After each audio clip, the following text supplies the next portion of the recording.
Day 2 of the MLB Draft. Rounds, 3 through 10. The Tigers didn't have a third round pick, but they had picks in every other round. So we're going to go over all of the Tigers draft picks from day 2 of the MLB Draft today on Locked On Tigers. You are Locked On Tigers, your daily Detroit Tigers podcast. Part of the Locked On Podcast Network, your team every day.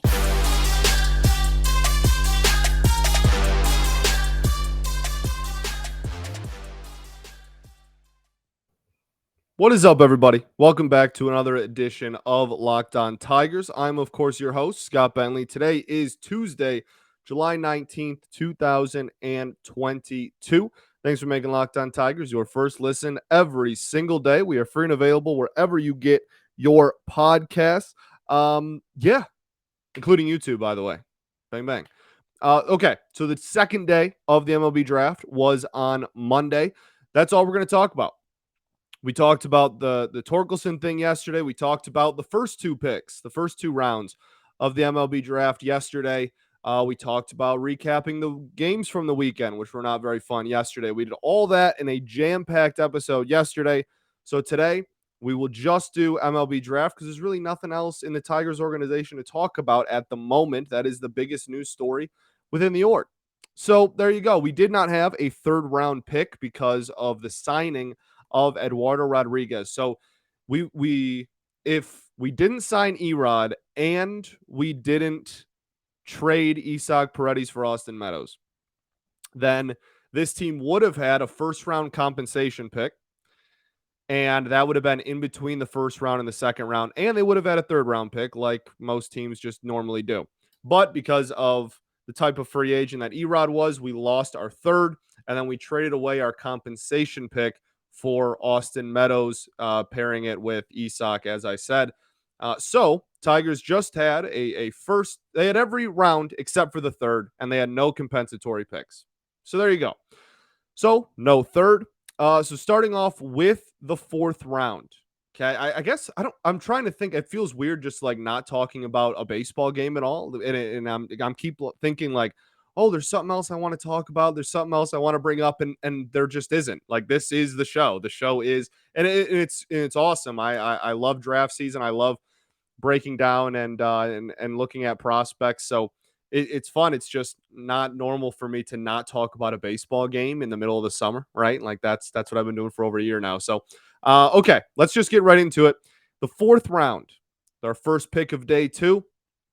Shout out to the MLB, by the way, cranked through this draft. I mean, got what, 8 rounds done, 3 through 10. So 8 rounds done in like 3 hours. It was they were, I mean, just clipping along. Assuming today, as you're listening to this, will be at rounds 11 through 20. Those will be the same thing. We'll talk about some all-star festivities and stuff. Okay, let's just talk about the draft. Dang it. First pick of the day for the Tigers in day 2 was Troy Melton from San Diego State. He was taken in the 4th, obviously. He's got a really solid fastball. He has some sinker action as well, which seems to be a theme not only within the Tigers, but in a lot of organizations seem to be really enjoying the sinker a lot more and more. So I like it. I like the pick. It's not a flashy, he doesn't throw 100. His strikeout rate was not unbelievably high. Definitely ERA was very low, sub 2.5. I think it was just a hair over 2 actually. So really, really solid season. And then clearly was a 4th round pick. Has some swing and miss stuff he's got to work on, which is something that this organization as a whole that's probably too dramatic, but is something that the organization as a whole is trying to work on with a lot of different pitchers. So he'll fit right in that regard, but is definitely really good at weak contact. Doesn't have poor strikeout numbers either. He's a 4th round pick, So yeah, Troy Melton from San Diego State has some decent breaking stuff as well. Like I said, I think they really liked the sinker. I think that's one of the reasons they went with him there. And like I said, some heat that can get into the upper mid 90s. I think he tops off at around 97 with his 4-seam. So potential, I guess, if he really just turns the sinker into a crazy movement pitch or something like that. There's always some potential for bullpen with all of these guys. You're going to hear me say that a lot in this episode is, bullpen potential, because out of the draft period, all of these dudes have some bullpen potential. All these pitchers have some bullpen potential. Alex Lang was they're all failed starters, right? That's what Andrew Chafin has the T-shirt. So, definitely a fun, nice pick. Dude is a pitcher, not a thrower. Knows how to pitch. Really, really good at it too. So it'll be fun to see him develop and see if he can get more of a swing and miss pitch. He wasn't even a full-time pitcher until his senior year of high school. He was actually a catcher, which I love. Pitchers that used to be catchers, because I believe that kind of helps them understand what they're throwing and pitch sequencing and such.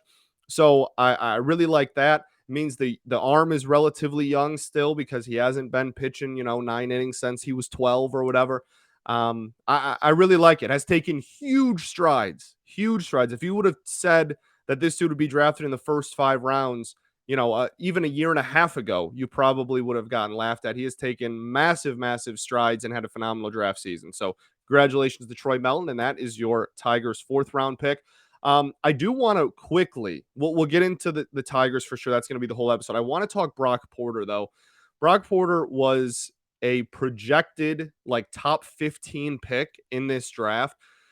Fell all the way to the 4th round. Goes to the Texas Rangers. Why are we talking about Brock Porter? If you're not big in the high school baseball scene, Brock Porter is comfortably the biggest and best prospect out of the state of Michigan.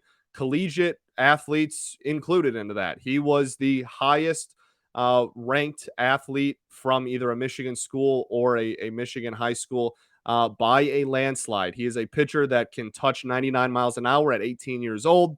Won Gatorade Player of the Year, state of Michigan. I mean, he is just phenomenal and has an unbelievable arm and is an unbelievable talent. Went to St. Mary's High School in the Metro Detroit area. He falls all the way to round 4. Now, the interesting thing about that is slot money. That's pretty much why it happened, right? The baseball draft is super fascinating. We're not going to go all into the ins and outs of slot money and how it works and everything, because that's a very, very long and pretty complicated conversation. But at the end of the day, teams have a certain amount of money that they can spend without getting taxed when you go into the draft. And Brock Porter, being that he is committed to Clemson, can kind of use that as leverage, right? And go, hey, you're going to have to pay me a little bit more than slot value, because if you don't, I'll just go to Clemson and be a top 5 pick in 2 or 3 years, right? So once he fell out of the 1st round, all the teams were too afraid to draft him, because it turned into, we're going to have to offer him way over slot money, like hundreds of thousands of dollars, if not $1 million plus over slot value, to get him to come to play for our organization. Because if he goes to Clemson, there's a real possibility that this dude is so good. Like he could be a top 5, top 3 pick in 2 or 3 years out of Clemson. So fell all the way to the 4th round. Texas took a swing on him because they went under slot on Kumar Rocker at 3rd overall, and figured they'd use the money they saved at the top of the draft and try to throw it all at Brock later. And that's what they did. Well, obviously no report. This is the day I'm recording this right after day 2 ended, so haven't heard any updates about whether he's going to sign there or not.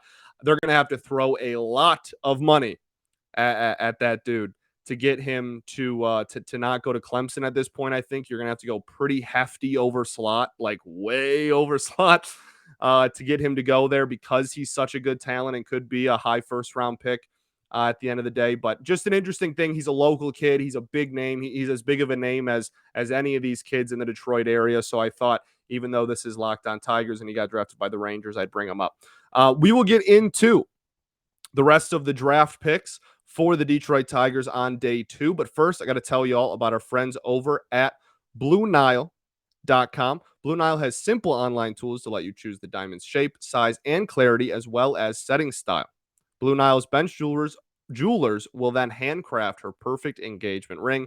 Each ring is truly one of a kind. BlueNile.com is the original online jeweler.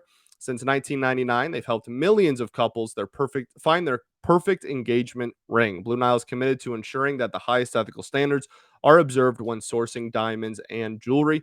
Whether you're customizing an engagement ring or designing diamond stud earrings, online jeweler Blue Nile will allow you to create a bigger, more brilliant piece than you can imagine at a price you won't find at a traditional jeweler. Make your moment sparkle with the jewelry from BlueNile.com. And going on right now is the Blue Nile anniversary sale. You can save up to 40% on classic fine jewelry pieces and 25% on engagement ring settings. Plus, every order is insured, it ships free, and arrives in discreet packaging that won't give away what's inside, so you can shop stress-free and find your forever piece at BlueNile.com today.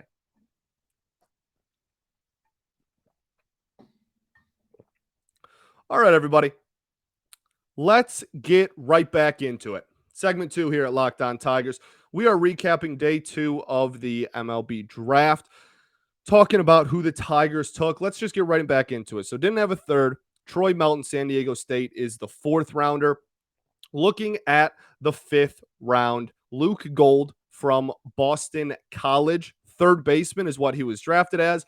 But honestly, one of the question marks about him is where he fits in defensively.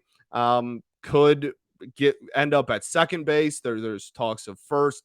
Third base is obviously, like I said, what he was drafted at, but talks about him playing pretty much all over the infield outside of short. But at the end of the day, this is another dude, just like Jace Young at the top of the draft, that you draft because he hits. That is why you draft him. And this is a trend we are going to see all throughout. When we do a recap kind of at the end, we'll talk about it more. But college hitters, definitely the theme of the Detroit Tigers draft. Did take some pitchers later, but certainly the theme of this draft is absolutely college bats. They want dudes that can come in, hit right away, and get fast-tracked to promotion if they start hitting because they're already, 21, 22, 23 years old. So that's a reoccurring theme. Luke Gold, really, really solid hitter. Another reoccurring theme that Trevor Huth of Prospects Live pointed out is that all of these batting stances are very like quick sets. If you look at all these dudes, Jace Young at the top has a crazy batting stance with his hands like Kevin Youkilis and stuff, but everyone else has a really quick stance where it's just quick set, I should say. The stance is whatever, and they get set. There's no huge leg kicks in this class. There's no crazy like wind ups or anything. It is a lot of really quick sets and dudes that just can get to the ball quickly and produce. And that kind of, we took one massive power bat that we'll talk about later, but a lot of these dudes are probably doubles threats as they get more and more down the road. There was something on my mic, sorry. As they get promoted more and more and go further along on the road to the majors. And it's also worth pointing out, just really quickly before we go any further, like not all these dudes are going to make, majority of these dudes are never going to play in the majors. Like this is, nobody hits like 20 for 20. Nobody goes 15 for 15. Nobody goes 10 for 10. Like this is, you know what I mean? There's a lot. So I'm talking about the profile, and I'm going to say, that I like this pick for probably everybody. But it's important to note that like if 5 dudes made the major leagues out of this draft, that would be like a pretty big accomplishment in a draft class.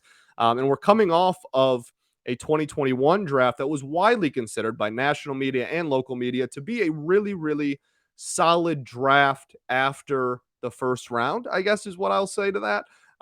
The Jackson Jobe pick will forever be controversial. And we won't really know until Jackson Jobe's career is in full swing at the major league level, and Marcelo Mayer and all those dudes. Only time will truly tell. And we can say, I can't tweet anything without the first 8 replies just being. I can literally tweet, I like ham sandwiches, and the first 8 tweets are, well, that's great, but fire Avila. Like, so we can talk about like the Joe pick and everything till we're blue in the face, but the fact of the matter is, Ty Madden had a really, really good year. People really, really like him. Dylan Smith out of Alabama, phenomenal pick that everybody loves. There's a lot of dudes in last year's draft that people really like. And so going into this year, went a lot of pitchers last year, a lot of spin rate pitchers too. This year was college bats, and Luke Gold is certainly part of that. Out of Boston College, I believe. Did I say that already? I think I did. So really, really solid hitter. And that, again, is just the theme. Quick sets, really solid hitter. Might not be a big power guy, but certainly has doubles power. And if you were to make it to Comerica Park someday, big gaps in Comerica Park, a lot of doubles alleys up there. Next pick in the 6th round, Danny Cerretti out of UNC. This is a dude that really balled out this last season and went from a guy last year that people going into last season were pretty high on, and out of high school were pretty high on, and then really kind of struggled hitting his first couple of years at UNC. He had an 820 OPS last season, and then this year had an OPS over 1,000 at the shortstop position. He cut his strikeout rate from 20% to like 12.5%.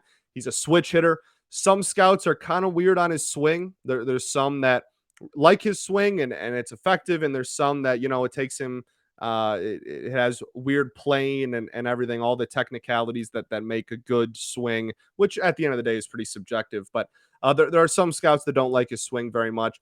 Again, more questions about where he's going to land defensively. But again, it's a college bat that had an over 1,000 OPS this last year that you got in the 6th round, actually. I forgot that we don't have a third, so I'm around behind. Luke Gold, the 5th round pick, Danny Cerretti, the 6th round pick. I mean, he hits. He's got some power, decent on base numbers.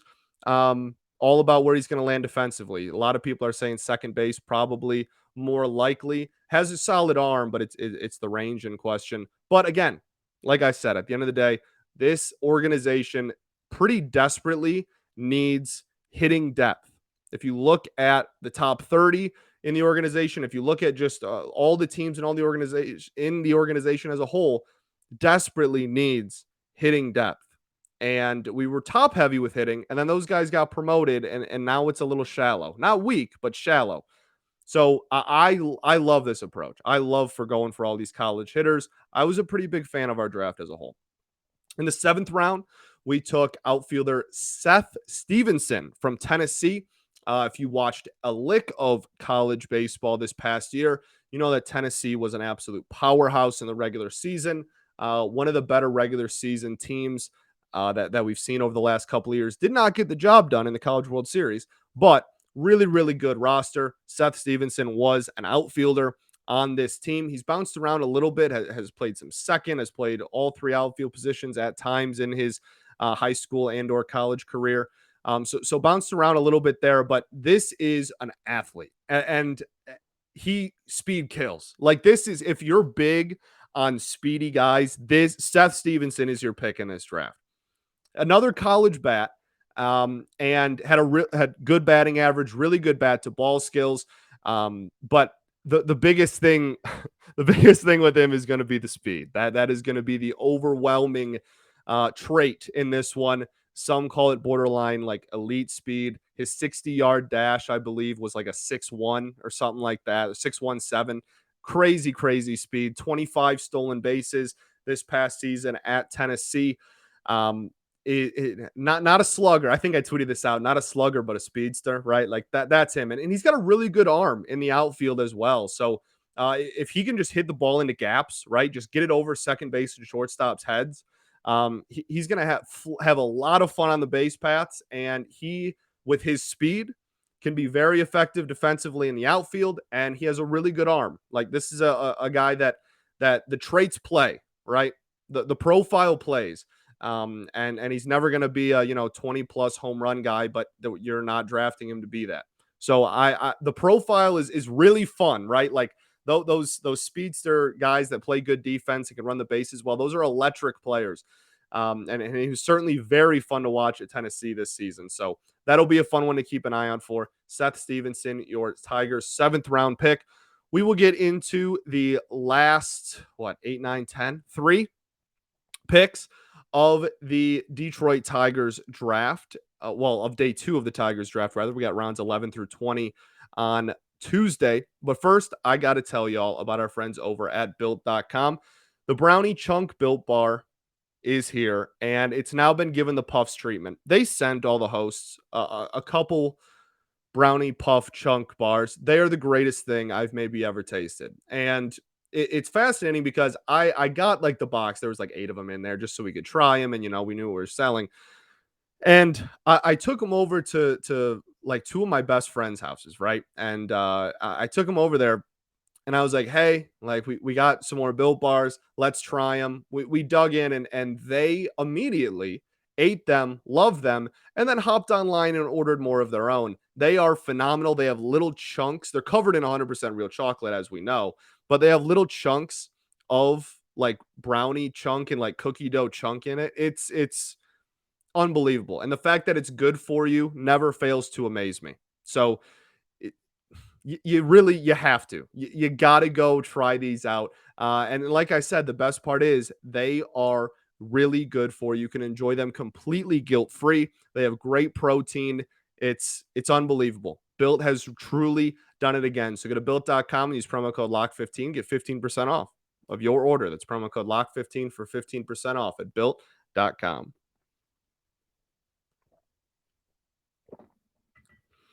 All right, everybody. Welcome back to our third and final segment here of Locked On Tigers. Thanks for making us your first listen every day.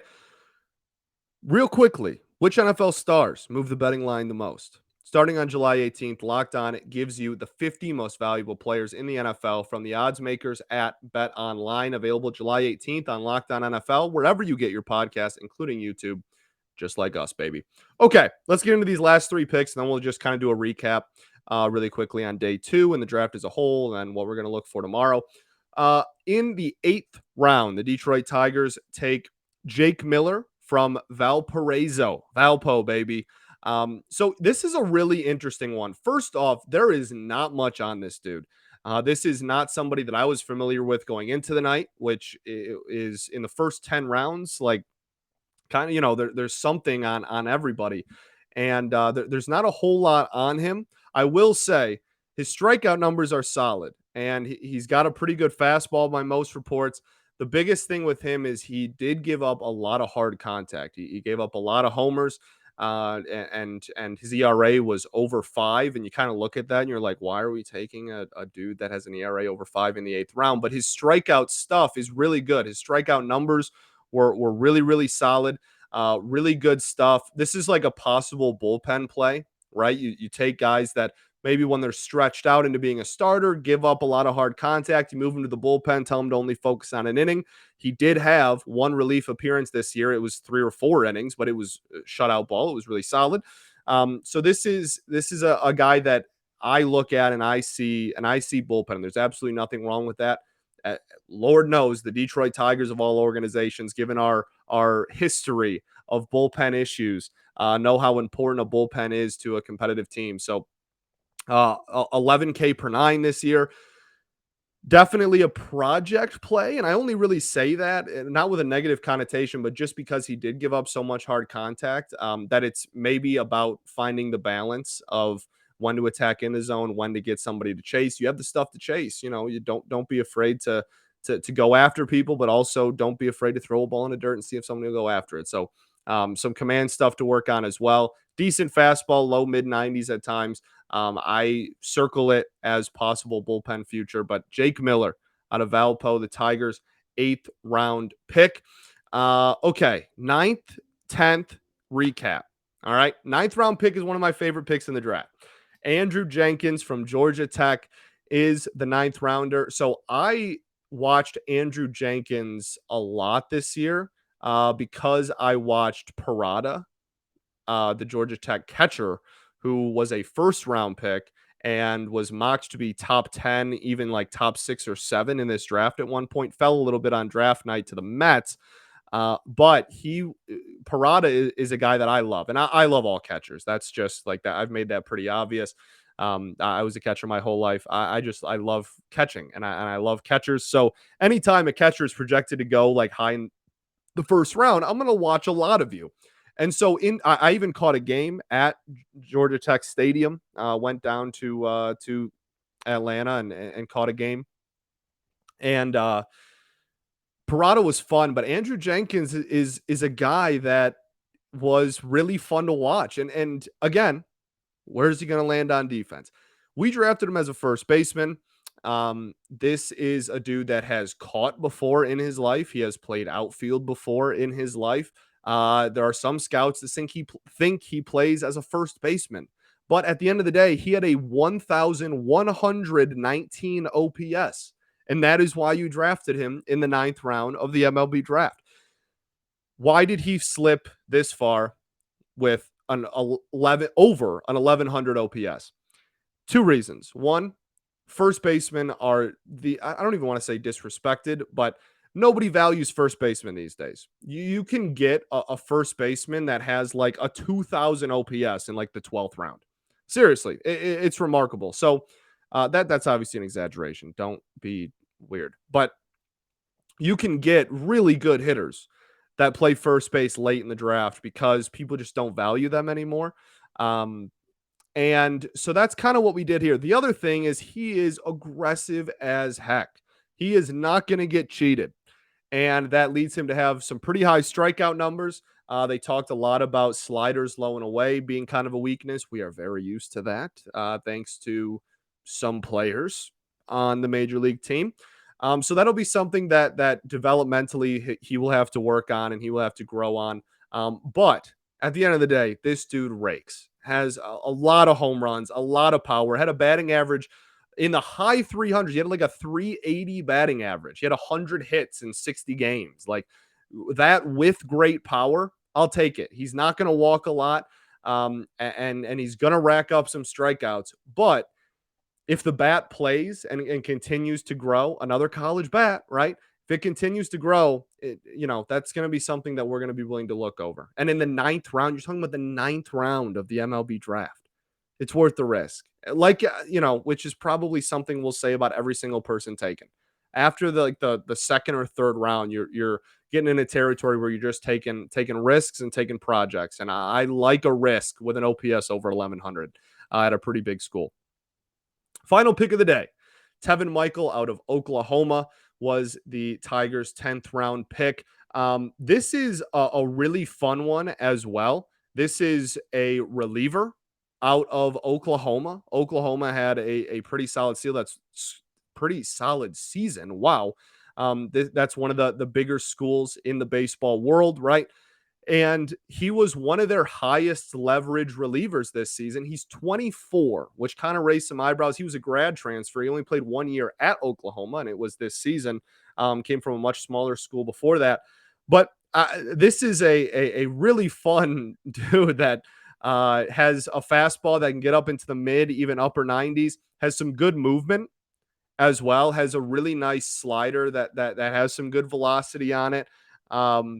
Curveball. I believe Trevor Huth said he's got a pretty decent changeup too. Like this is a dude that has an arsenal, has a solid fastball, and is a pure reliever. Now you can always try and stretch somebody out, but I think long term he probably stays a reliever. And with a 12 strikeout per nine, just under 12K per nine, he had almost 100 strikeouts this season, which out of a reliever, when you're playing 50, 60 games is nuts. So really, really cool stuff. The reason that he went this late is, again, obviously he's a 1 inning reliever. Those dudes outside of that dude from Tennessee that throws like 105 that went to the Angels. Outside of that, you don't see relievers really go very high because most relievers can kind of just be failed starters. But this is a fun pick. I really like these kind of niche picks of like this dude can strike people out and was a high leverage reliever for a really big school. I really like it a lot. He's got a good arsenal. Really fun story. Had some home run troubles as well. Had some hard hit troubles as well. But again, for a 10th round pick, given the stuff that we know he has and that we've seen him have, I really like it. I'm a big fan. So there is your day 2 of the Tigers MLB draft. Again, if 5 of these dudes hit, it's a success. So I say, I like this pick for pretty much everybody, or this is a fun pick for pretty much everybody. That doesn't mean that I think everybody on here is going to be a major leaguer, but the profiles for all of them all have a chance to be major leaguers. They are some of the best in the world. That's why they are drafted and now getting paid to play baseball. So just a quick recap. The biggest thing, we kind of talked about it earlier, but it appears to be the plan is college bats. Last year was college arms, and spinny college arms, like college arms that had really high spin rate stuff. That was last year.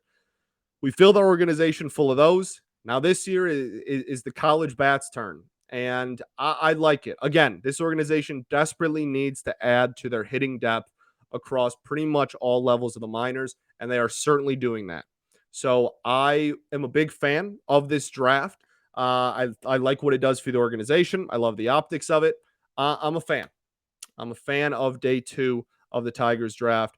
A lot of these dudes I think are probably going to be in Lakeland and or even West Michigan like pretty quickly. I don't think they're going to mess around. I think all these dudes are going to sign and probably immediately start hitting. The pitchers, that's where it gets. Pitchers are a little different. You know, sometimes they just pitched a full collegiate season, so they might rest their arms for the rest of the years, but for the rest of the year.